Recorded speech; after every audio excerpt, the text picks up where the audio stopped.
Makikita nyo na maraming mga tinda dito, like itong mga damit, 80 yuan, 50 yuan. Itong Inner Mongolia Museum, sama natin si Doy Ski from Cebu. Ito nga tumira yung mga general nila. Okay. Walang palaman. Ito yung nabili ko guys. So, itong labubu is 25. Mga 220 pesos. Nandito na tayo sa Inner Mongolia.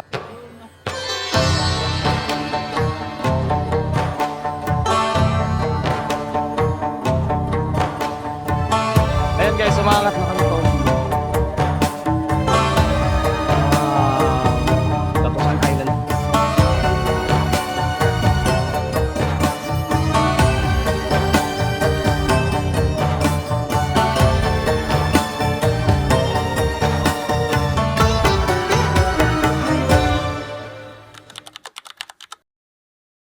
Good morning everyone! Welcome back to my channel at ito na nga yung last and final episode ng ating Inner Mongolia series.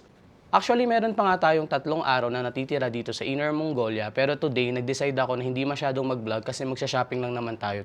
And kukuha na lang ako ng snippets para ma-idea rin kayo kung ano nga yung mangyayari dito sa day 5 natin sa Inner Mongolia. For tomorrow naman, ito yung magiging focus ng video natin which is babalik tayo sa capital city which is yung Hohhot nga and yung video natin is doon talaga iikot. And for day 7 is pauwi na lang naman yun ng Manila. Alam ko na maraming travelers ang ayaw ng mga ganitong shopping sa mga package tours. Pero the reason kung bakit mura yung mga ganitong tours is because subsidized siya ng government. And anong kapalit ng pagsasubsidize ng government? Yun is to visit these industries para nga ma-introduce sila sa atin and also matulungan tong mga industry na to gain customers. Pero again, hindi naman siya compulsory. Optional lang ang pagbili dito sa mga shopping areas na to. I know may mga locations na sinasabi niyong sobrang galing nila mag-talk, sobrang pushy. Pero again, meron tayong free will. Pwede tayong bumili kung gusto natin and pwede rin tayong hindi bumili. Based naman sa personal experience ko, kung napanood nyo nga yung unang 4 na episodes nitong ating Inner Mongolia series, is makikita nyo or alam nyo na wala akong nabili dun sa unang mga locations kung saan nga may shopping. Kagaya dun sa Amber at sa Silver. Well, gusto ng guide natin na bumili tayo pero kung hindi naman talaga natin kailangan or wala tayong pambili, okay lang naman. Wait, bakit ba ako nag-explain? Actually, curious din ako kaya tinanong ko rin yung mga kasama kong mga matatagal ng travel agents and yun nga daw yung sagot. Kaya gusto ko lang din malaman nyo yung nalaman kong bagong information. And ngayon nga is ayos na yung mga gamit ko. Ayan, nakapag-empake na ako and ready na nga akong bumaba for breakfast. Kaya enjoy nyo na lang yung snippets nitong ating shopping.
At nandito na nga tayo sa hotel natin after ng mahabang araw ng pagsha-shopping. And ngayon guys, nandito tayo ulit sa Hohhot City and currently nandito pa rin tayo sa Blue Ocean Hotel kung saan nga tayo nagstay nung episode 1. Panoorin nyo na lang yung video kung gusto nyo makita yung hotel tour. Bali ngayong araw nga is may pinuntahan kaming dalawang location for shopping. Pero sa unang location nga which is yung Kashmir, wala tayong nabili doon. Pero sa pangalawang shopping, ipapakita ko sa inyo yung mga napamili ko. Unang-una na dyan is itong mga milk candies. Parang siyang pastilya sa atin pero iba't iba siya ng variant. Tapos meron din tayo ditong mga milk bars, yung mga bilog or tablets. Ganun din. Bumili din ako ng isang rep magnet and bumili tayo ng orange. Tawag daw nila dito ugly orange. At bumili din ako ng white rabbit.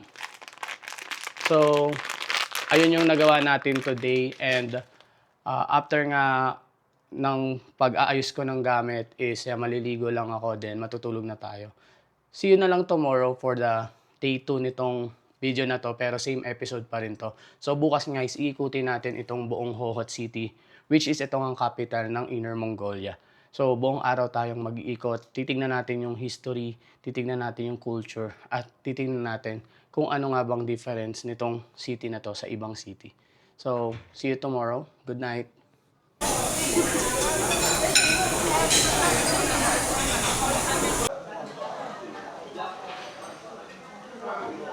Good morning everyone, this is the next day and ito nga palang jacket ko is nabili namin kagabi. 50 lang siya, 50 yuan or around 450 pesos. And nandito na nga kami sa breakfast area. Call time namin para sa tour is 9 a.m. So after breakfast nga is dediretso na kami dito sa bus. So kita-kits tayo para nga dito sa day tour natin. Dito na sa Hohhot City which is yung capital nga ng Inner Mongolia.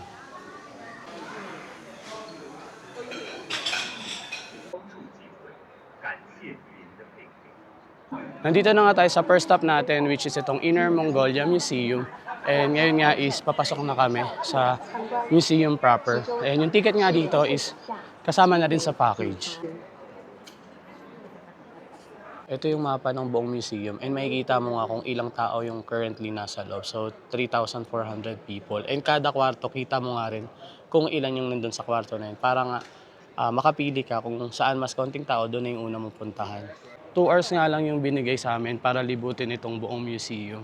And papakita ko na lang sa inyo kung hanggang saan lang yung kaya naming mapuntahan. Pero tignan nyo kung gaano siya kalawak. Nandito tayo ngayon sa Primeval World Exhibition. And dito nga is makikita natin kung ano nga ba yung mga prehistoric creatures or environment meron dito sa Inner Mongolia. Actually, sa buong museum nga is meron silang almost 209,000 na artifacts. And yung karamihan nga nun is nandito sa Prehistoric Era Museum. Ito nga ang nakikita nyo, yung pinakamalaking display nila dito, which is yung Chagan Nur dinosaur na meron ngang haba na 26 meters. Meron nga rin silang display dito na isang thigh bone nung dinosaur na yon. And alam nyo ba na itong thigh bone na to is mas malaki pa at mas mabigat pa sa isang adult na tao. Umaabot nga daw ng 190 centimeters yung taas nito. Itong ang part na to, yung pinakita ko sa inyo kanina.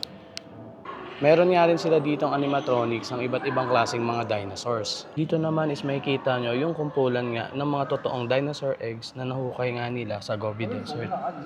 Para nga lang silang mga bato pero tunay talaga tong egg ng mga prehistoric creatures. Milyong-milyong taon na nga yung nakakalipas. Grabe, sobrang lawak nga at interesting nitong part na to ng museum. Kung mahilig ka nga sa mga dinosaurs or sa history, make sure na puntahan mo tong part na to ng museum once na pumunta ka dito sa Inner Mongolia Museum kasi sobrang sulit. Nag-enjoy ako dito. So dito naman guys is para tayong nagbi-virtual tour sa Great Wall of China. Ang ganda. So puntahan nyo to, nasa 3rd floor lang to ng museum.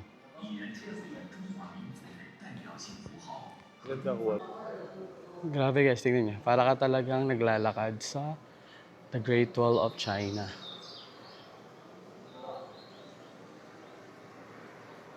Pati yung hangin.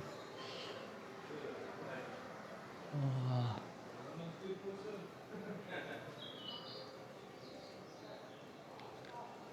Ganda.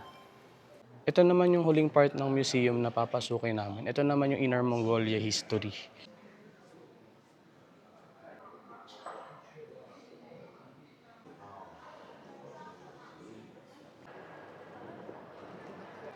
Tapos na nga tayong mag-ikot-ikot. And ngayon guys, magkape muna tayo bago tayo pumunta sa next location natin. Andito nga pala tayo sa hindi ko mabasa. Basta coffee shop to.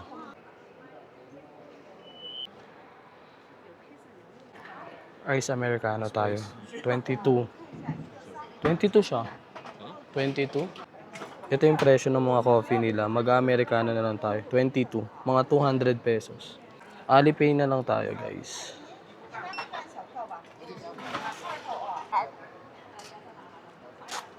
Nandito na yung coffee natin. Americano. Kasama ko si Doy. Hi guys. Doy Ski sa Instagram. Hindi talaga kompleto araw ko pag walang coffee. Coffee is life. Ngayon guys, pabalik na tayo sa bus and doon ko na lang uubusin tong coffee ko.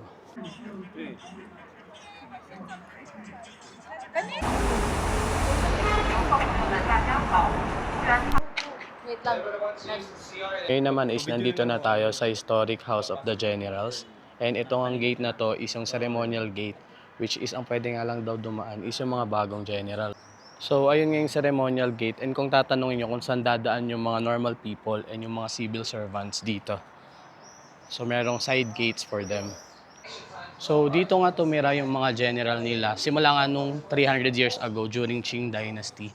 So in a span of 172 years, binantayan nila tong area na to, and 72 na general nga daw yung tumira dito sa area na to. Dito naman daw yung main hall kung saan nga nagmi-meeting with the general. Dito nga sa main hall, sineselebrate yung mga festivals. Ito nga yung symbol ng general status and authority. Nga rin yung mga basurahan nila dito kasi inayon nga siya dun sa aesthetic ng lugar.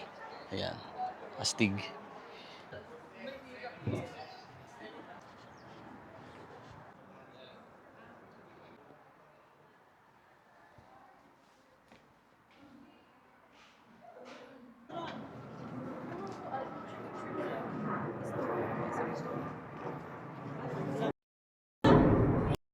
Inner Mongol. Mongolia. Inner Mongolia! So ayan guys, lalabas na tayo and dediretso na kami sa lunch.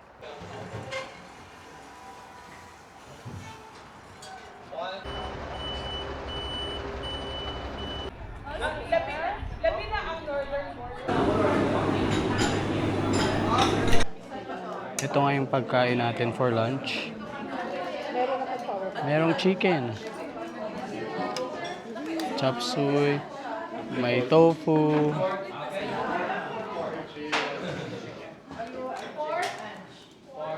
kain na kami. Bumili nga kami ng ice cream. So this is 4 yuan or mga 36 pesos. Para lang siyang pinipig.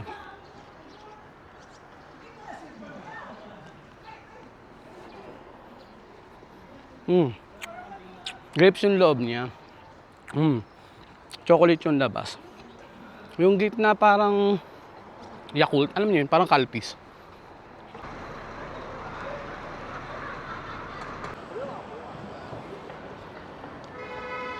Ngayon guys, nandito tayo sa Kwan Alley or kilala nga dito sa kanila bilang Kwan Shangji. At ito nga isang sikat na 500-meter old town food tray. 300 years na nga itong nandito, nagsimula pa nga ito nung Qing Dynasty.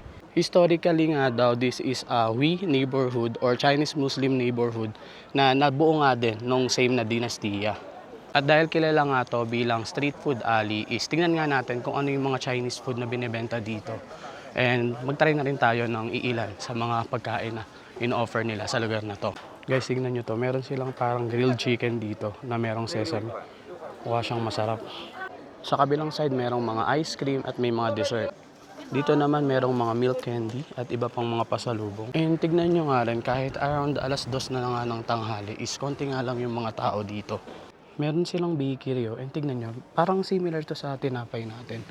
Mukha siyang kabayan. Bali, ang plano ko nga is lalakarin ko muna hanggang dulo. And then pagbalik natin is doon na ako pipili nung pagkain na gustuhan ko habang papunta nga dito sa side na to. Dito sa side na to, ang daming mga beef jerky. Oh. Ayan. Pero once na diniretso mo siya, is may kita mo nga tong napaka-artistic na neighborhood. And grabe, ang ganda nitong apartment na to. Meron siyang design dito sa niya, sa wall niya. Meron nga ditong milk candy and 30 yuan nga yung half kilo. So around less than 300 pesos. Ito nga yung worth 40 yuan for mga 370 pesos. 鲜奶，那是酸奶糕。 Meron ditong local bakery and bumili nga kami ng mga tinapay nila. So tingnan nyo, ang lalaki ng mga tinapay. Magkano daw? 6.20 and tatlong tinapay na siya. Ang lalaki. Ito siya. Yun. So parang 2 yuan each, no? Oo. Ito nga yung tatlong tinapay na susubukan natin. Ito yung inano ko. Feeling ko ano to? May palaman. Kopya? May mukha oh. Wala na, nahuli ka na. So, ito yung una naming susubukan. May mukha siya. Okay. Walang Ay, walang palaman. palaman. Okay. Talaga, mas. Ang kulang sa mga drinks, no? Ano lang siya, may alat lang siyang konti. Baka ito yung binibigay sa sa mga disciples Ni Christ. nung Last Supper. Pero gusto ko yung texture. Ayaw Ang mo. sarap, ang sarap naman. Kulang lang ng panulak. Ito yung last. Feeling ko wala pa yung tong palaman. Wala, sila silang lasa lahat. Ito talaga walang lasa. Yung lasa sa ano. Parang siyang wheat bread.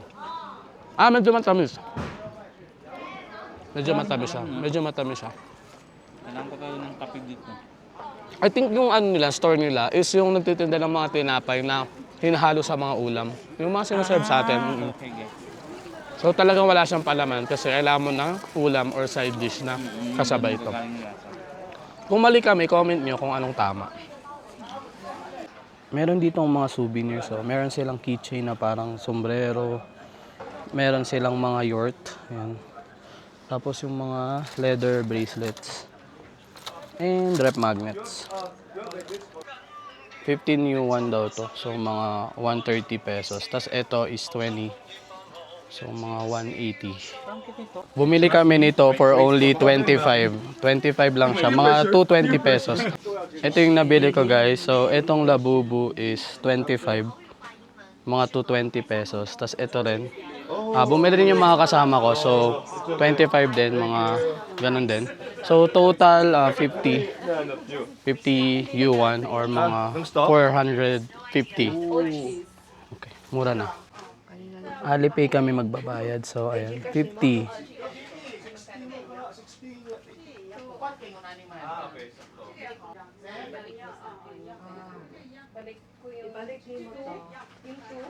lang siya guys. In peso, 455. Ayan. Sa Gcash siya na bawat. Sobrang bait ng bantay guys. Halos ipamigay na lang sa amin yung mga paninda. Pabalik na nga kami sa meeting location which is doon. So, yun. Isang oras lang yung yung meron kami para ikutin yung lugar na to. Pero yan, nakabili naman ako kahit papano. So, I think may isa pa kaming lugar na pupuntahan which is yung Old Town. Kaya, see you later doon. Nandito na nga tayo sa last stop natin which is itong Old Street. And yung nasa likod nga natin is si Alatan Khan na 17th generation nga ni Genghis Khan. Ngayon nga is nandito na tayo sa Saishang Old Street. And itong street na to is mahigit 400 years na nandito. So, ngayon guys, makikita nyo na maraming mga tinda dito. Like itong mga damit, 80 yuan, 50 yuan. And dito naman sa kabilang side is meron silang mga keychain, 10 yuan. Meron nga din silang keychain kagaya kanina. Tapos tignan nyo to, ang interesting ng mga kwintas. Ang ganda. No? Guys, nahanap ko yung labubu na matagal ko na siyang hinahanap dito sa trip na to. So, nabili natin siya ng 12 yuan. Nag-Alipay na tayo. Share. Meron ditong mga gemstone, no? Mga kwintas, meron ding mga bracelet, ayan.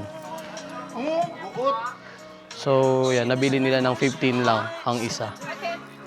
Nakabila ako ng bracelet, yung nasa ibabaw. So, 10 yuan lang siya, 90 pesos. Tignan nyo, wala nga masyadong tao dito. And magpa 5 PM na nga. I think hanggang 5 PM lang yung mga shops dito. Meron nga kaming nadaanan na 10 yuan shop dito. So, lahat nga ng paninda dito is 10 yuan or 90 pesos. May mga perfume, may mga salamin doon. Oh. Tingnan nyo, kakaiba yung mga kulay. May green, may red. Parang nga siyang Daiso. Meron ditong parang custard cake. Bibili kami. Yung plain nga is 5 and itong ang kulay dilaw is 6. So total is 11. Babayad na lang kami via Alipay.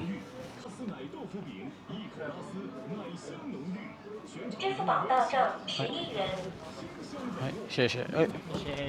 Inulan na nga kami dito guys. Kaya ngayon is pabalik na kami sa bus para naman mag-dinner.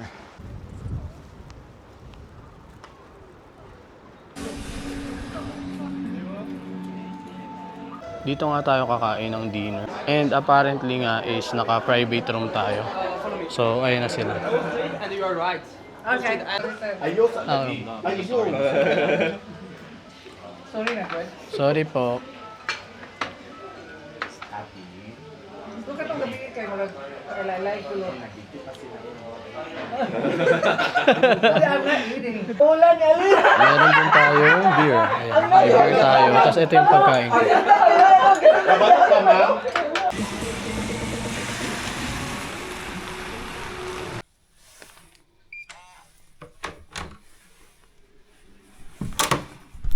We're back nga dito sa hotel natin sa Hohhot Inner Mongolia and ayan, mapapansin nyo, medyo umuulan pa rin ngayon sa labas.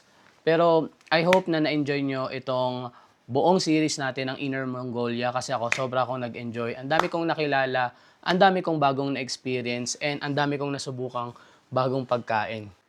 And I hope na by watching my videos is na-encourage din kayo na bisitahin itong lugar na to kasi guys, hindi nyo pagsisisihan, ibang-iba siya sa lahat ng mga bansa at lugar na napuntahan ko. At dahil ito na nga yung huli nating video is I'll use this chance para magpasalamat sa lahat ng mga tao na nakatulong para maging possible ang success ng trip na to. Thank you sa Weekend Days Travel and Tour. Thank you kay Marvin Samako sa pagsama sa akin at pag-take ng mga videos dito sa trip na to. Kay Doyce, kay Sir Ed sa pag-discount, sa paghingi ng mga discount sa mga shops. Also sa lahat ng mga may-ari ng mga travel agencies na nakasama namin, thank you for welcoming us sa inyong grupo and treating us like a family. And syempre, hindi ko makakalimutan magpasalamat sa iyo na nanonood ng video na to for always watching and supporting this channel. And I hope na magsama pa tayo ng matagal and marami pa tayong lugar na mapuntahan together. At kung umabot ka nga sa part na to ng video na to, i-comment mo nga dyan yung China plug para nga ma-shoutout kita sa next edits ko. And mag-comment ka lang kung magpapa-shoutout ka ba, kung anong nagustuhan mo sa video na to, may suggestion ka, anything. Maraming salamat talaga sa suporta nyo dito sa Inner Mongolia series natin. And kita-kits tayo sa next nating series. Thank you so much for watching. This is JP. See you Nara!